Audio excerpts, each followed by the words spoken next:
एक समय द्वारिका में एक महात्मा पधारे जिनका नाम था दुर्वासा ऋषि। कौन से महात्मा? राम किसी को मारे नहीं, सबके दाता राम, अपने आप मर जाता है, कर कर खोटे काम। निर्माण भी खुद ही करता है और खुद का विनाश भी खुद ही करता है। ये भगवान की लीला से हुआ सब। एक समय द्वारिका में कोई संत पधारे, जामवजी महाराज, जामवती के पुत्र। स्त्री का वेश बनाते हैं, स्त्री का वेश धारण करते हैं। स्त्री का वेश अर्थात जो राजकुमार है उन्होंने ओढ़नी ओढ़ ली, पेट से शूल बांध लिया। कैसी स्त्री?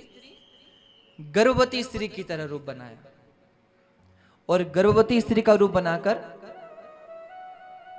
अपने सखा मित्र लोगों को साथ में लेकर वो संत के पास पधारे। सब लोग जो द्वारिका में आए हुए थे, बोले भक्त वत्सल्य भगवान की।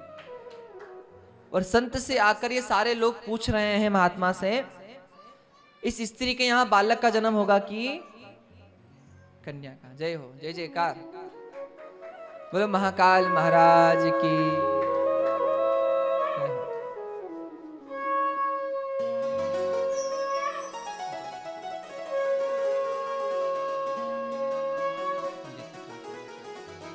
कहिए राधे राधे। तो बड़ा सुंदर सा क्रम है। क्रम ऐसा ही कहा जाता है कि जब महाराज द्वारिका में संत पधारे हैं तो ये सभी बालक, कौन बालक? यही भगवान कृष्ण के वंश में जो बालक हैं वही बालक गए। एक ने स्त्री का वेश बनाया, गर्भवती स्त्री का रूप बनाकर गया संत के पास, और सखाओं को भी साथ में लेके गया। और उन सखाओं ने स्त्री को सामने कर दिया। स्त्री है नहीं, पर वो स्त्री के वेश में जो है पुरुष महाराज पूछा साधु से, महात्मा जी कहीं होगा बालक का जन्म होगा कि कन्या? गुरुजी ने कहा भैया हम जानते नहीं है कुछ, हम तो राम नाम की माला करते हैं। कैसे महात्मा हो आप जो कुछ नहीं जानते हो, कुछ तो कहो। कहा गुरुजी ने, भैया कोई बात नहीं, हमें कुछ आता नहीं है, हम कुछ जानते नहीं है, भगवान भरोसे भजन करते हैं, हम कुछ नहीं कहेंगे।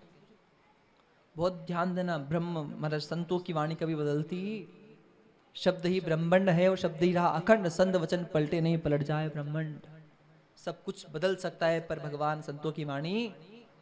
पर ये परेशान कर रहे हैं संतों को। कहिए ना गुरुजी क्या होगा?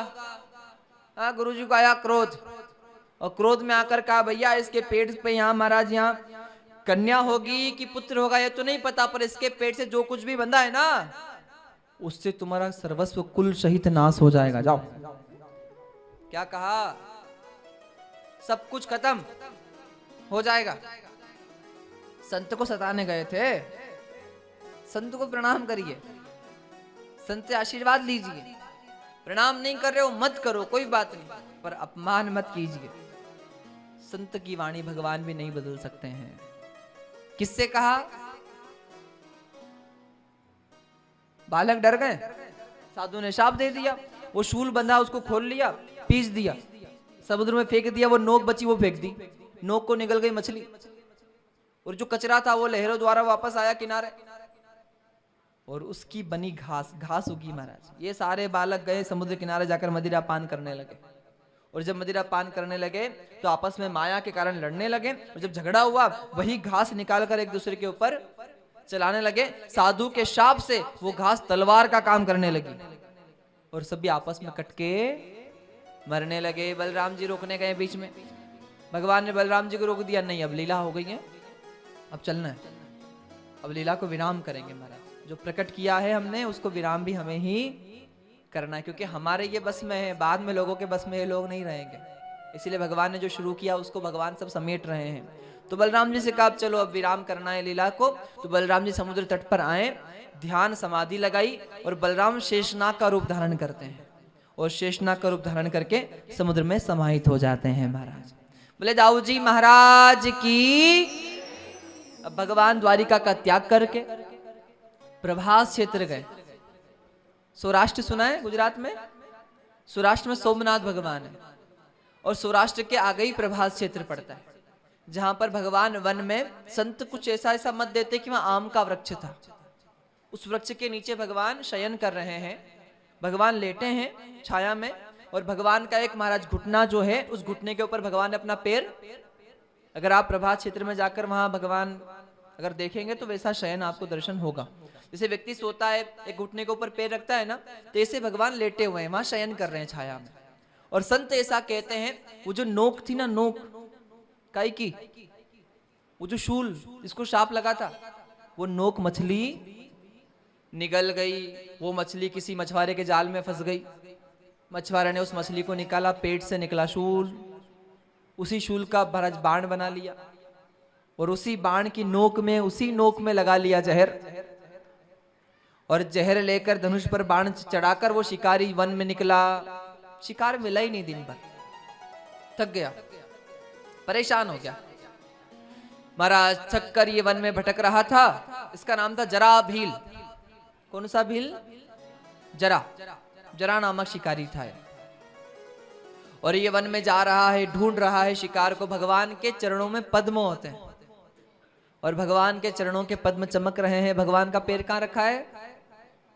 घुटने के ऊपर। तो भगवान के जो चरण में पद्म है, वो पद्म चमक रहे हैं। अब यहां इस शिकारी को क्या लगा कि हिरण की आंख चमक रही है और बाण छोड़ दिया।